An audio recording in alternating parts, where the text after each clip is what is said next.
এসআইআর-এর জন্য কেমন অবৈধ বাংলাদেশি অনুপ্রবেশকারীগুলো গর্ত থেকে বের হচ্ছে আপনারা দেখতে পাচ্ছেন নিশ্চয়ই। এবার একটা নিউজ দেখুন। প্রায় হাজারের ওপর বেশি কিন্তু ঝুপড়ি রয়েছে। ওপার থেকে বহু মানুষ কিন্তু এখানে বসবাস করছিলেন, কিন্তু যবে থেকে এসআইআর চালু হয়েছে সেখানে দেখা যাচ্ছে রাতারাতি কিন্তু প্রচুর মানুষ তারা উধাও হয়ে গিয়েছে। তো কিছু হালি পড়ে বাংলাদেশের লোক এসেছিল, তারা এই হবার পরেই ওরা সব যে যার বেরিয়ে গেছে।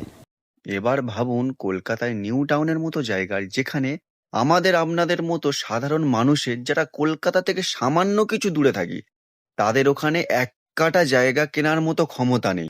সেখানে কোন দূর দেশের অবৈধ বাংলাদেশি আর রোহিঙ্গারা এসে ওই অত দামি জায়গা দখল করে বসে আছে। এবার ভাবুন, আবার নিজেরা জায়গার নামকরণও করে দিয়েছে মাসুদ বস্তি।